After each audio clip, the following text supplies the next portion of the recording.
Ассалаумағалейкум, құрметті қыздар. Бүгінгі біздің тақырыбымыз неге бай емеспін деп аталады.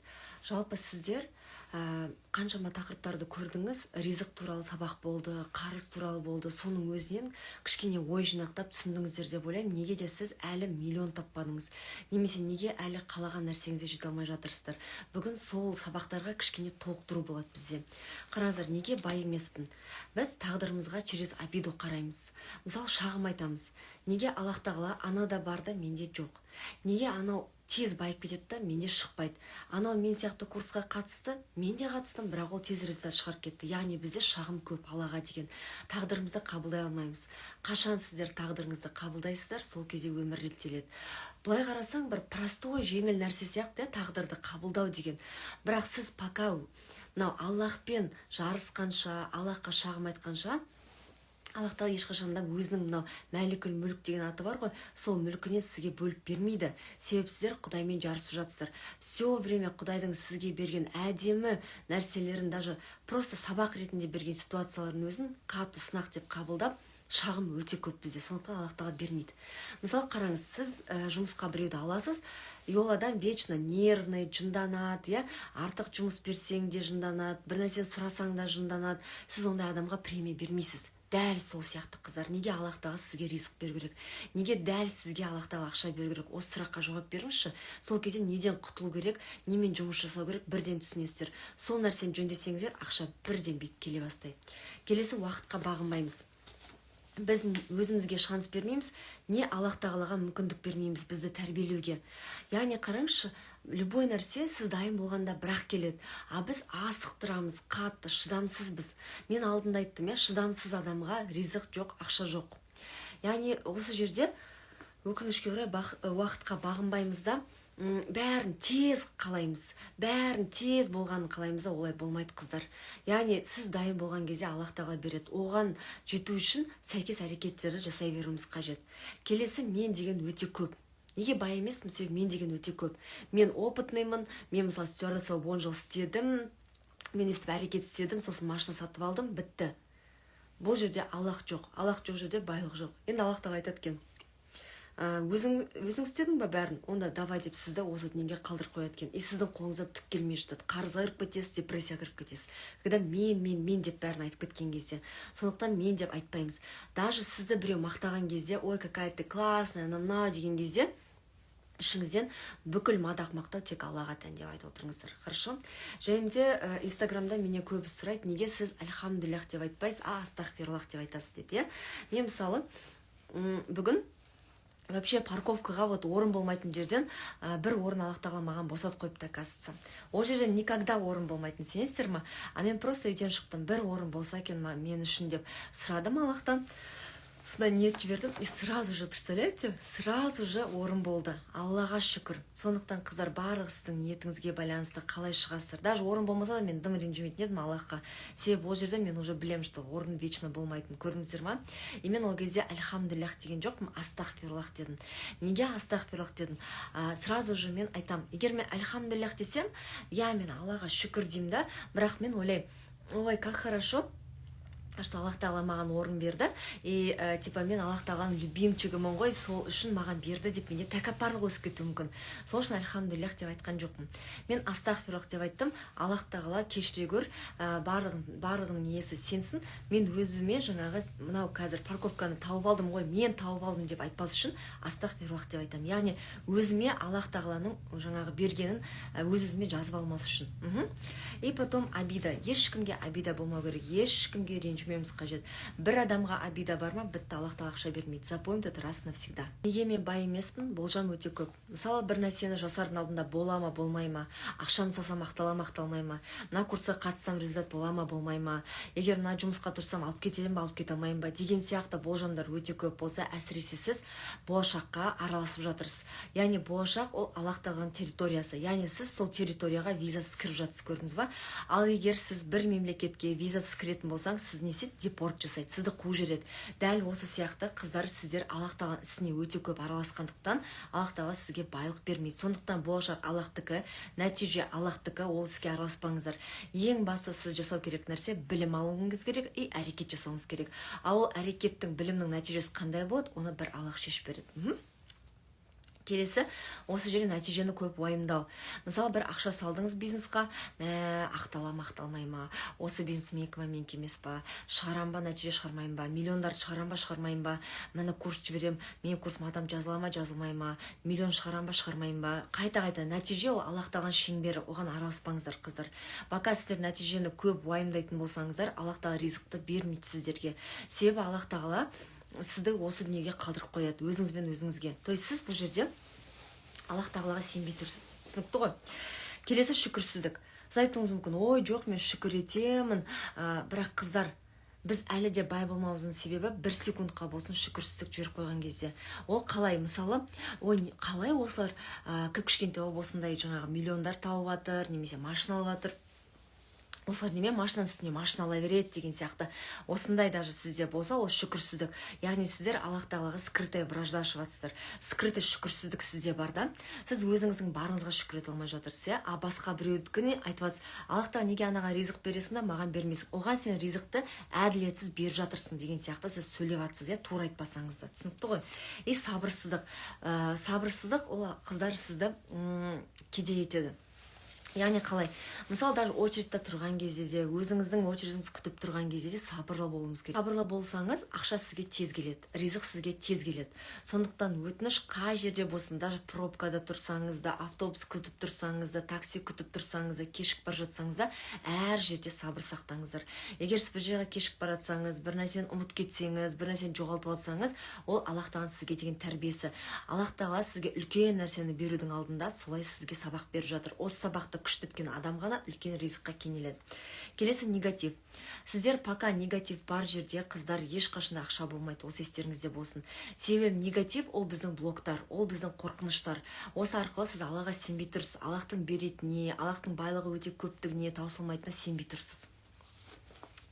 Любой негативті позитивқа ауыстырып үйренуіміз қажет. Ол үшін сіздер негативті жазасыздар, и соны позитивқа ауыстырып күн сайын аффирмация ретінде қайталай беріңіздер, чтобы мидан шығарып тастау үшін. И түсіну керек нәрсе, Аллах тағала бар, болды, ол сіз үшін бәрін шешіп береді. Ол ненің хайырлы екенін біледі, ненің сізге пайдалы екенін, ненің сізге керектігін біледі. И артық заттар, когда біз өмірімізде артық заттар ұстаған кезде, мысалы, кимейтін киімдер, қолданылмайтын блокноттар, өте көп резинкалар біреуінде тақпайсыз, соның бәрін тазалауымыз қажет. Керек емес заттың бәрін лақтыруымыз қажет. Өсек, біреуді өсек деген кезде, асу жеткен кезде, біреуді жамандаған кезде, қалай осы өтірік ақша табады, анамна деп бір адам туралы хотя бір минус айттыңыз ба, бітті. Бай болмайсыз ешқашанда. Және де мына сіздің қорқыныштарыңыз, блоктарыңыз, оның бәрі өтірік иллюзия. Негізі тек Алладан қорқу керек. Қыздар, екі қорқыныш бірге жүрмейді. То есть это Алладан қорқыныш және де басқа нәрселерден қорқыныш бірге жүрмейді. Сіз либо Аллахтан қорқуыңыз керек, либо на ситуациядан. Аллах тағаладан қорқатын адамның жолы үнемі ашық болады. Аллах тағаладан қорқатын адам ешқашанда еш нәрсе үшін уайымдамайды. Түсінікті ғой? То есть сіздер Аллах тағаладан қорқынышты қалыптастырыңыз.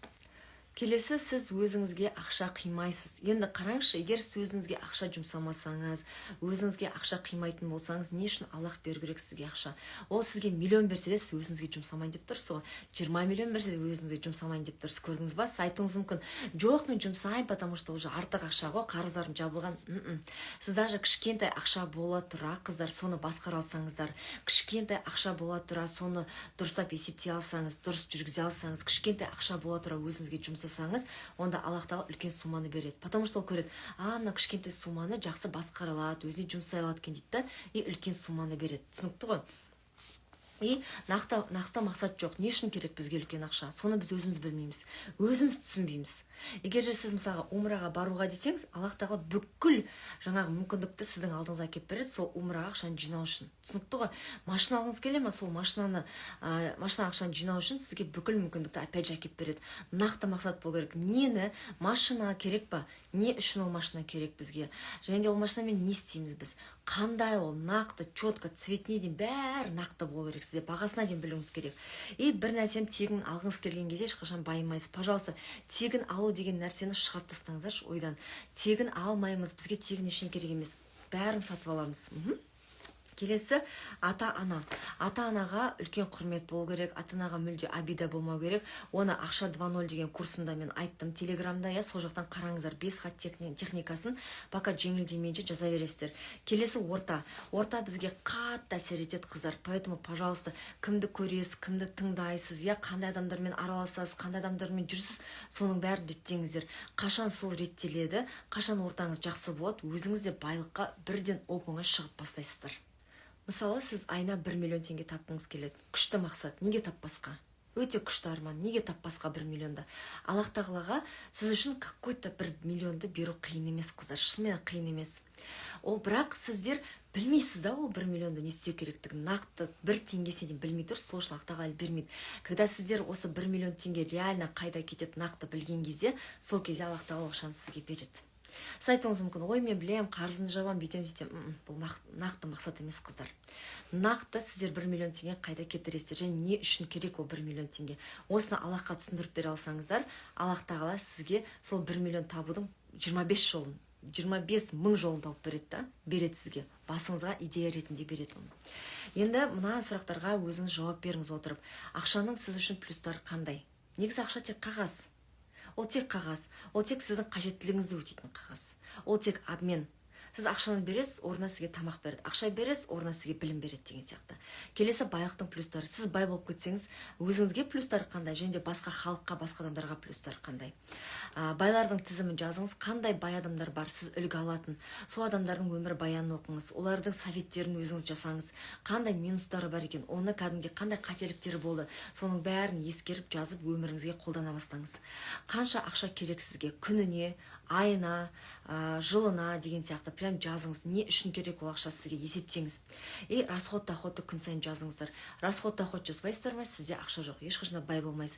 Егер сіз өзіңіздің ақшаңыз қанша келіп жатыр, қанша жұмсап жатсыз білмейтін болсаңыз, ақшада уже счет жоқ, бітті, ақшада сізге келмейді. Нақты финансовый цель жазыңыз. Нақты финансовый цель дегеніміз ол Луи Виттон, Гуччи емес, оның бәрі расход, қыздар.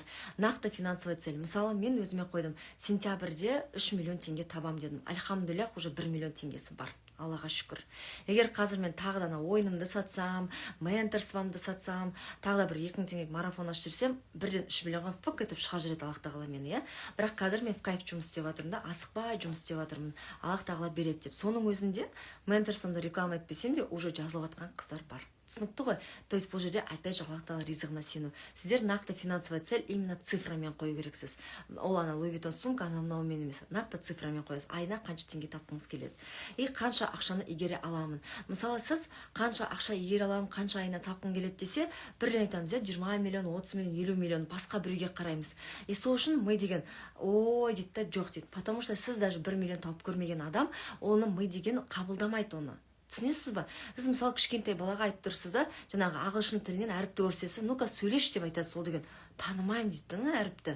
Тура сол сияқты сіздің миыңызбен танымаймын деп айтады 50 миллион теңгені. Сол үшін қанша ақша игере аласыз? Мысалы 200 мың сыйып тұр ма миыңызға? Бітті, 200-нан бастаңыз. Жайлап төменнен бастаңыз, 0-ден бастаңыз. Хорошо? Бәрі үлкен цель қоймаңыз, ми шошып кетеді. Ми айтады, мынаның басы істемейді, дені сау емес дейді да. Сол үшін жалқауланады, сол үшін істемейді, депрессия кіріп кетеді бірден. Потому что сіз кішкентай балаға, жүрмейтін балаға, жүр деп айтсыз да уже. Қалай жүремін дейді да. Менде әлі омыртқам қатқан жоқ қой дейді да. Сол сияқты. Қазір қанша табасыз, соны жазыңыз. Соны 3-ке көбейтіңіз. Значит, сіз сол ақшаны спокойно таба аласыз. Одан кейін каждый раз сол сумманы тапқан сайын, оны 3-ке көбейтіп отырсаңыз, миллионға шығасыз иншаллах. Қазір қанша ақша табасыз, ол сіздің тек ашылған 10% потенциалыңыз. Яғни 300 мың тапсаңыз, сіздің 10% потенциалыңыз ашылып тұр. Яғни сіз әлі 90% потенциалыңыз ашылған жоқ, 3 миллион теңге табуға сіздің қабілетіңіз жетіп тұр. Сізде ол үшін ресурс бар. Ол үшін керекті білім, талант, қасиет бәрі бар болып тұр. Просто сізге соған сену керек, что сіз 3 миллион теңге таба аласыз деген. Қаржылай өзгеріс сізге не үшін керек? Ол не береді сізге қаржылай өзгеріс? Ал бай болып кеттіңіз. Не берді ол сізге? Шіріген бай болып кеттіңіз. Не берді ол сізге? Нақты жауап беруіңіз қажет. Қандай адам боласыз, Потом ақша тек запросқа келеді. Нақты запрос бар ма? Мысалы, мен умраға барғым келеді дедім ба? Аллах тағала маған ақша беріп жатыр. Почти уже $1000 жинап қойдым. То есть, көрдіңіз ба? Луи Виттон сумка дедіңіз ба? Бітті, 1,5 миллион теңге келеді Аллах тағала. Аллах тағала береді сізге ақша. Сол Луи Виттон сумкасын сізге алып беру үшін. Ақша туралы қандай білім бар сізде? Оны қалай қолданып жатсыз өмірде? Мысалы сіз біреудің курсын оқыдыңыз, кітаптан оқыдыңыз, окей, сол техникалар бар, соны қолданып жатырсыз ба? Жоқ болса бүгіннен бастап немесе ертеңнен бастап осы бүкіл білімді ақша туралы алған қолдана бастаңыздар. Бұл міндетті түрде. Ақша туралы білімді қолданбайсыздар ма? Бітті. Оның сізге түк те керегі жоқ. Вообще оқымай-ақ қойыңыз, ақшаны жинамай-ақ қойыңыз, онда ақша туралы цель қоймай-ақ қойыңыз. Хорошо? Бай болу үшін бізге тазалау жүргізу керек. Ең бірінші тазалау ол ниетті тазалау керек, қыздар. Біз бәріміз айтамыз, мен ниетім таза, ниетім таза. Қыздар, егер сіздің ниетіңіз таза болса, Аллах тағала сізге оны тез, оңай, жеңіл береді, жеңіл жолмен беретін болады. Егер бір нәрсе қалаған алмасақ, қалаған нәрсеміз шықпаса, яғни ниетте что-то не так деген сөз. Қараңыз, ниет тазалау дегеніміз басқа адамдар туралы вообще жаман ойламау. Ешқандай адамды жек көрмеу. Әрбір адамды сыйлау. Ол жеке тұлға ретінде сыйлау, Аллах тағала жаратқан пенде ретінде сыйлауымыз қажет. Көре алмаушылықты тоқтату, басқа біреуді қызғанбау, неге ода анау бар, менде жоқ деген сияқты, басқа біреудің байлығын есептемеу, мүлде, қол сұқпау оған, және де ешкімді ренжітпеу, және де өзіңізде ренжімеу. Осы ниеттің тазалығын білдіреді. Келесі ойдың тазалығы, яғни негативтен толықтай арылу. Қыздар, Аллах тағала позитивті адамдарды жақсы көреді. Аллах тағала еңбекқор адамдарды жақсы көреді. Аллах тағала үнемі жарқырап, жайнап жүретін адамдарды жақсы көреді. Онда адамды басқа адамдар да жақсы көреді негізі. Үнемі күліп жүреді, үнемі мәз болып жүреді, үнемі өміріне мәз болып жүреді деп айтады да. Негатив деген, қыздар, ол сіз өзіңіз ойлап тапқан, өзіңіз жақсы көретін нәрсе. Осы бай болғыңыз келе ме? Бітті, негативтен арылыңызшы бірден. Ол үшін Құран оқыңыздар, өміріңіздің жақсы жақтарын еске түсіріңіз. Аллах тағала бар екенін ұмытпаңыз. Ол сізге көмектесуге үнемі дайын екенін ұмытпаңыз. Ақша тек позитивке келеді. Осы үнемі естеріңізде болсын. Ризық тек таза ой болған кезде ғана келеді. Сондықтан негативтен, уайымнан құтылуымыз керек. Ол сіз уайымдағаннан ешқандай проблема шешілмейді. Ол негативте жүргеннен сізде ешқандай проблема шешілмейді, сізге жақсылық келмейді. Ақыр сонда екен, онда негатив пен уайымнан құтылуымыз қажет. Аллах тағаладан көмек сұраймыз. Аллах тағала маған негатив пен уайымнан арылуға көмектесші деп тұрып сұраймыз. Келесі дененің тазалығы. Дененің тазалығы ол денсаулыққа мән беру, халал тамақ жеу, уход жасау өзіңізге. Егер дене энергетикасында бәрі жақсы болса, ми да күшті жұмыс істей бастайды. Себебі ми мынау көреді, что біз тазамыз, өзімізге уход жасаймыз, денсаулығымыз жақсы, соған қанағаттанған ми сізге күшті идеялар әкеп береді. Енді және де біреудің затын алған болсаңыз, қайтарып беріңіздер. Мысалы, біреудің кітабын оқи тұруға алдыңыз, қайтарып беріңіз. Біреуге бір уәде бердіңіз, орындаңыз оны міндетті түрде, жүре ма? Ардың тазалығы. Енді ардың тазалығы ол онысы да түсінікті, ол сіздің репутацияңыз, барынша әр адамның алдында сыйлы болуға, әр адаммен жақсы сөйлесуге тырысыңыз. Келесі сөздің тазалығы, өтірік айтпау, алдамау, бір адамды лақтырып кетпеу, берген уәдеңізді орындай алмайтын уәдені бермеу, даже өзіңізге. Бұның бәрі не только по отношению басқа адамдарға, но и по отношению өзіңізге. Хорошо? Келесі көздің тазалығы. Қыздар, көздің ақысы деген бар. Көзге негативті көрсетпейміз. Көздерге өзіңіздің болашақ өміріңізде қалаған заттардың болғанын қаласаңыз, соны көрсетіңіз. Побольше машина алғыңыз келсе, побольше жаңағы Дубайды көрсетіңіз. Не нәрсені өміріңізде қалайсыз, сол нәрсе көзге көбірек көрсетіңіз. Әдемілікті көрсетіңіз. Сол кезде мына көзден миға бірден сигнал кетеді, и ми соған жету үшін бәрін істейді сізге. Келесі ораза ұстау. Ораза ұстау дегеніміз, қыздар, ол мысалы бір әдетті қоймай жүрсеңіз, сол нәрсеге ораза ұстау. Мысалы, 7 күн боқтамайым, 7 күн шоколад жемеймін деген сияқты. Және де кәдімгі обычно ораза ұстасаңыз да болады. Ораза ұстау ол сіздің бай болуыңызға алып келеді. Сондықтан ораза ұстау ол не только мынадай сізді аштықтан ұстау, күнәдан ұстау емес, но и сіздің бай болуыңызға алып келеді. Бірақ оразаны бұл андай парыз ораза болмағандықтан, сүннет ораза болғандықтан айына бір рет, аптасына бір рет деген сияқты өзіңізді қинамай ұстауыңыз қажет. Сізге тағы да бір тапсырма, күніне 3 адамның разылығын алыңыздар, міндетті түрде. Сізге разымын деп айтатындай, сондай олардың батасын алып жүрге тырысыңыздар, үлкендердің разылығын, басқа адамдардың разылығын алып жүріңіздер. Және де күніне 5 адамға рахмет айтыңыз. Ол мамама, папама, күйеуіме, енеме, балама деген сияқты, күніне 5 адамға рахмет айтып отырыңыз. И бай болу формуласы, қыздар, ол егер де ата-анаңыз сіз үшін дұға жасап жүрсе, және де еріңіз сізге сізге разы болса, ер адамыңыз сізге разы болса. Және де ер адамдарға айтатын болсақ, ер адамдар бай болу үшін олар деген ата-анасының дұғасын үнемі алып жүру керек, ата-анасының батасын алып жүру керек үнемі, және де әйелі оған сену керек. Әйелі оған сеніп мотивация берсе, ер адам бай болады. Яғни сіз ер адамыңыздың бай болғанын қаласаңыз, онда оның әрбір ісіне, қолынан келетініне, бай болатынына, жасап жатқан ісінің хайырлы екеніне сенуіңіз қажет, поддержка беруіңіз қажет, мотивация беруіңіз қажет.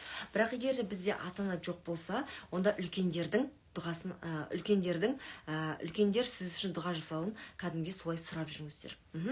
И бізде қыздар екі вибрация бар екен. Ақшаның екі вибрациясы бар. Ол жоғары вибрация және төмен вибрация. Жоғары вибрацияда ғана ақша келеді, төмен вибрацияда ақша келмейді.